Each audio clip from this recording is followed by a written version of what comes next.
Sakhi, the House of Kanchi Weaves, Telangana, Andhra Pradesh. నమస్తే రమగారు. నమస్తే జయ. రమగారు, ఈరోజు షూట్ ఉందనగానే నా కోసం ఏ కొత్త పుస్తకాలు తెస్తున్నానని చెప్పారు. ఏంటి ఆ పుస్తకం? మామూలుగా పుస్తకాలు అంటే స్టోరీలు తెస్తారు మీరు. ఆల్రెడీ కొన్ని స్టోరీలు చెప్పుకున్నాము. ఇంకేముందండి కొత్త విషయం? అంటే ఇది ఒక కొత్త విషయమే చెప్పాలి జయ. అవునా? చాలా రోజుల క్రితము ఏనుగుల వీరాస్వామి గారి కాశీయాత్ర అనే ఒక పుస్తకం తాలూకు చిన్న రివ్యూ చదివాను నేను. నేను ఎన్ని పుస్తకాలు, ఎంతమంది, ఎన్ని కథలు, ఎంతమంది రైటర్ల పేర్లు చెప్తాను నీకు. నాకు ఎప్పుడు తగలలేదు. ఫస్ట్ టైమే నేను విన్నది. నేను అది చదివిన తర్వాత దాని పుస్తకం దాని మీద అట్లా అట్లా అట్లా ఆలోచిస్తూ ఉన్నాను. ఫేస్బుక్లో ఒక 5-6 చోట్ల 5-6 వీట్లలో అంటే కాలమ్స్ ఏవో రాస్తారు కదా, దీని గురించి తెలుసుకున్నాను. అండ్ నాకు ఒక ఫాలోవర్ కూడా ఒక ఆయన, మీరు కాశీయాత్ర ఏనుగుల వీరాస్వామి గారిది చెప్పండి అమ్మా అన్నారు. ఏంటి చెప్తాము, అసలు అదేమిటి, దాని తలాతోక మనకేం తెలియదు అనుకున్నాను. అయితే నవోదయ బుక్ హౌస్కి పుస్తకాలు కొనడానికి వెళ్తే ఆయన నాకు ఒక బుక్ ఇచ్చారు, ఏనుగుల వీరాస్వామి గారి కాశీయాత్ర. వీరస్వామి అంటే వీరాస్వామి గారు కాదమ్మా, అచ్చ తెలుగు ఆయన. 18వ శతాబ్దంలో 1830లో మే నెలలో మొదలుపెట్టి దాదాపుగా 15 నెలల పాటు 4000 కిలోమీటర్లు కాలినడకన విత్ పల్లకీలతోటి కాశీయాత్ర చేశారు. మద్రాసు నుంచి వెళ్ళారు ఆయన. ఈ వీరాస్వామి గారు మద్రాసులో బయలుదేరి కాశీ వెళ్ళి కాశీ నుంచి తిరిగి వచ్చారు. 100 మందిని తీసుకెళ్లారు తనతో పాటు. అబ్బబ్బా. కొంతమంది చుట్టాలు, స్నేహితులు, తర్వాత ఏమో పనివాళ్ళు, వైద్యం తెలిసిన వాళ్ళు, ఆహార పదార్థాలు కూడా పట్టుకెళ్ళారు. ప్రతి ఊరు ఏ ఊర్లో ఆగితే ఆ ఊరి విశేషాలు రాశారు. ఈయనకి కోమలేశ్వరం శ్రీనివాస పిల్ల అనే ఒక స్నేహితులు ఉన్నారు. ఆయనకి ప్రతిరోజు యాత్రా విశేషాలని రాసిపెట్టి అన్ని ఉత్తరాలుగా రాశారు. ప్రతిరోజు వచ్చింది. ఈ మధ్యలో ఈయన ఏంటంటే చాలా పెద్ద ఉద్యోగం చేశారు. వీరాస్వామి గారు చాలా పెద్ద ఉద్యోగం, గవర్నమెంట్ దాంట్లో, ఒక బ్రిటిష్ గవర్నమెంట్లోనే ఏమంటారు దాన్ని, ఒక రకంగా భారతీయ సాహిత్యమో ఏదో ధర్మాన్నో దాన్ని తర్జుమా చేసే లాంటి ఉద్యోగం. ఏదైనా సరే ఒక జడ్జిలకి ఉపయోగపడేది, తీర్పులు వాటిని రాసేవారట. మొదట్లో ఏమో దుబాసీగా ఉండేవారు, ట్రాన్స్లేటర్గా ఉండేవారు. తర్వాత ఈ చాలా పెద్ద ఉద్యోగం. ఆ రోజుల్లోనే ఈ 15 నెలలకి సరిపడా డబ్బు పట్టుకెళ్ళగలిగే కెపాసిటీ ఉన్నాయన. ఓకే. అయితే ఈయన పుస్తకం అదంతా ఉత్తరాలుగా రాస్తే స్నేహితుడికి, ఆ ఉత్తరాలన్నీ కూడా ఈ కోమలేశ్వరం శ్రీనివాస పిల్ల గారు ఒక పెద్ద పుస్తకంగా తయారు చేయించారు. మళ్ళీ వెనక్కి రాయించడం. భాష బహుపాత భాష, 200 సంవత్సరాల క్రితం నాటి తెలుగు భాష చిత్రంగా ఉండేది. అంకెలు, తెలుగు అంకెలు, ఇప్పుడు మనం వేసుకునే 1 2 3లు కాకుండా తెలుగు అంకెలు. తర్వాత డబ్బుల లెక్క కూడా అప్పుడు బేడ, పావల, అర్ధన అలాంటివి ఉండేవి కదా, ఇవి లేవు. ఇవన్నీ కూడా తిరగరాయబడింది. ఈ పుస్తకం ఇప్పటికి 4 సార్లు ప్రింట్ చేయబడింది. అబ్బా. ఆ రోజుల్లో సిపి బ్రౌన్ పేరు వినుంటారు. అవును. సిపి బ్రౌన్ అంటే ఈయన బ్రౌన్య తెలుగు నిఘంటువు అని ఒక బ్రిటిషరు తెలుగు నిఘంటువు రాశారు. మనం ఇప్పుడు తెలుగు పదాలు దేనికి అర్థం కావాలన్నా సిపి బ్రౌన్నే చూడాలి. ఆయనకి మొట్టమొదట ఈ కాపీ వెళ్ళింది. అప్పుడు ఆయన ఎక్కడున్నారంటే మా ఊర్లో మచిలీపట్నంలో ఉన్నారు. ఈ ఏనుగుల వీరాస్వామి గారు తిరిగి వస్తూ మచిలీపట్నంలో 10 రోజులాగి బ్రౌన్ దొర గారిని కలుసుకున్నారట. అక్కడ కలుసుకుంటే ఆయన, మేము ఒక ముద్రణాలయం పెట్టబోతున్నాము బందర్లో, మచిలీపట్నంలో అని చెప్తే ఈయన మళ్ళీ ఉత్తరం రాసి ఆయనకి, ఇదంతా అయిన తర్వాత యాత్ర అయిన మరుసటి సంవత్సరం, నేను ఇదంతా కాశీయాత్ర మీద పుస్తకం రాశాను, మీరు ముద్రిస్తామన్నారు కాబట్టి మీకు పంపిస్తాను, లాభం ఏదైనా వస్తే మీరు తీసుకోండి, నష్టం ఏదైనా వస్తే అది నేనే భరిస్తాను అని కూడా రాశారట ఉత్తరం. కానీ సిపి బ్రౌన్ దగ్గరికి వెళ్ళిన పుస్తకం అది అక్కడే ఉండిపోయింది, ముద్రించబడలా. ఆయనకి అది నచ్చలేదో, సాగలేదో, అవకాశం కుదరలేదు, ఏదో జరిగింది ఉంది. కానీ పుస్తకం ఉంది, రాతపచ్చి కదా, అదంతా చేత్తో రాసినవి కదా, ఆయన దగ్గర ఉండిపోయింది. శ్రీనివాస పిల్ల గారు ప్రింట్ చేయించారు తన దగ్గర ఉన్న కాపీతోటి. ఆ కాపీ చూసిన తర్వాత దాని ఒరిజినల్ నా దగ్గర ఉందని ఈయన ఏం చేశారు, మద్రాసులో ఉన్నటువంటి ఓరియంటల్ ప్రెస్ ఏదో ఉంది, అక్కడికి పంపించారు. బ్రౌన్ గారు, సిపి బ్రౌన్ గారు ఒరిజినల్ ఉంది మన దగ్గర. ఆ తర్వాత అందులో ఉన్న తేదీలు వాటిని సరిచేసి కొంచెం కామాలు, ఫుల్ స్టాప్లు పెట్టి, వాక్యాలు పెద్దవి చిన్నవి చేసి తర్వాత మళ్ళీ ఇంకో 2 సార్లు ప్రింట్ అయ్యింది. తర్వాత కొంతకాలానికి వీరు గతించారు కూడా. ఇప్పటికీ అదే స్టాండర్డ్స్లో అలాగే ఉంది. అయితే ఇప్పుడు మనం చూస్తున్న ఈ పుస్తకము సంపాదకత్వం, సరళీకరణ ఎం ఆదినారాయణ గారు.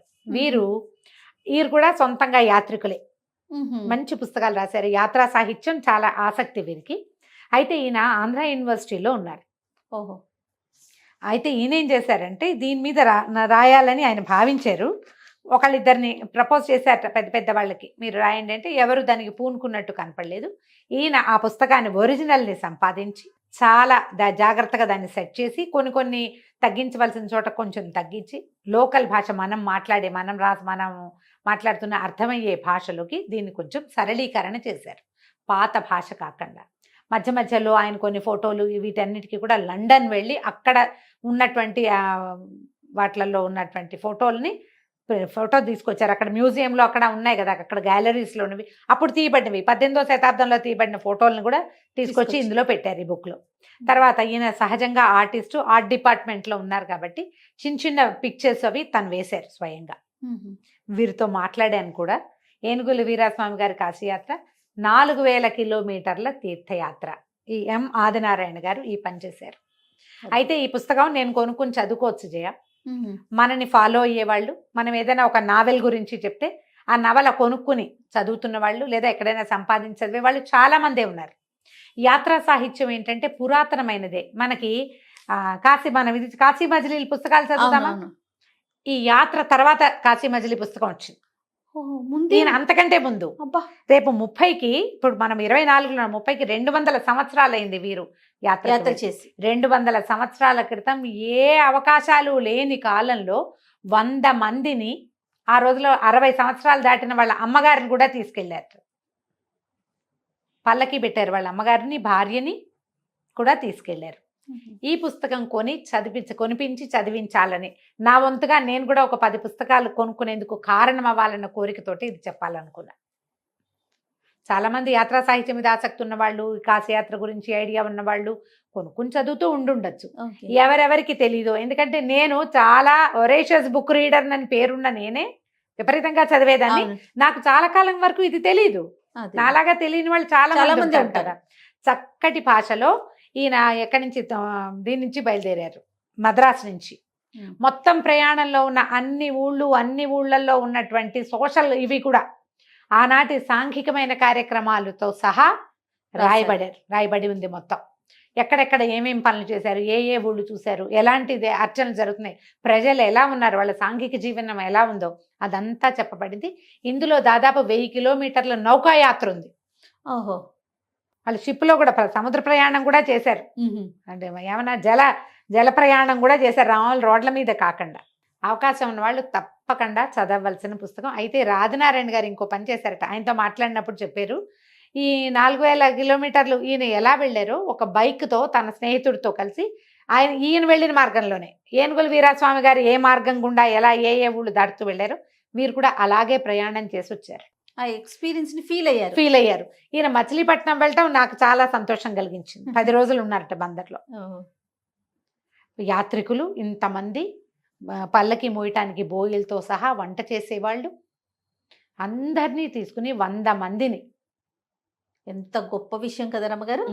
ఇది చూడండి, ఒకడు ధనం ఆర్జించి దాన్ని మంచి పనుల కోసం ఖర్చు పెట్టకుండా చనిపోవటం నిష్ఫలం అని రాశారు ఏనుగుల వీరాస్వామి గారి డైలాగ్ ఇది. ఆయన రాసింది. నేను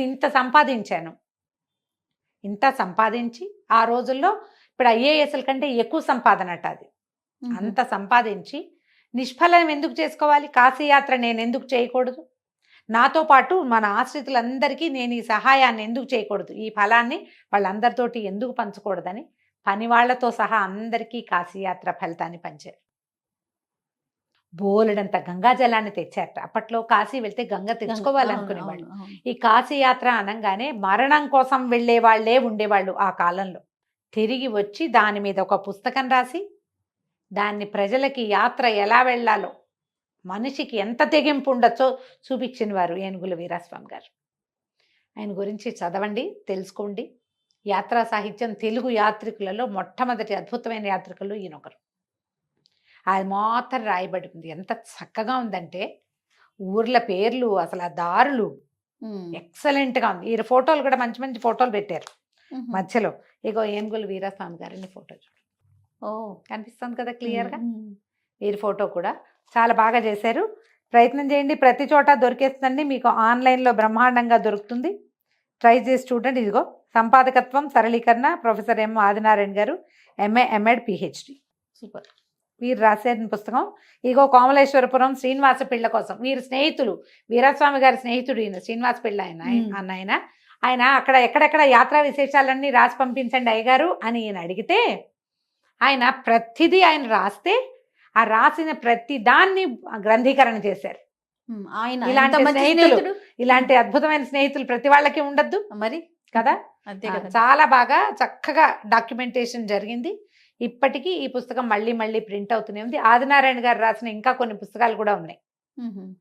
నేను మంచి మంచి పుస్తకాలు రాశారు, ఇంట్రెస్టింగ్గా ఉంటాయి. అన్ని యాత్రా సాహిత్యమే ఎక్కువగా ఉంది. ప్రతి బుక్ ఇంట్రెస్టింగ్గానే ఉంది. వీళ్ళు వెంబడి ఇంకొకటి 2 పుస్తకాల గురించి కూడా పరిచయం చేద్దాం. తప్పకుండా రమ్మగారు, మంచి విషయం. నమస్తే అండి. నమస్తే జయ.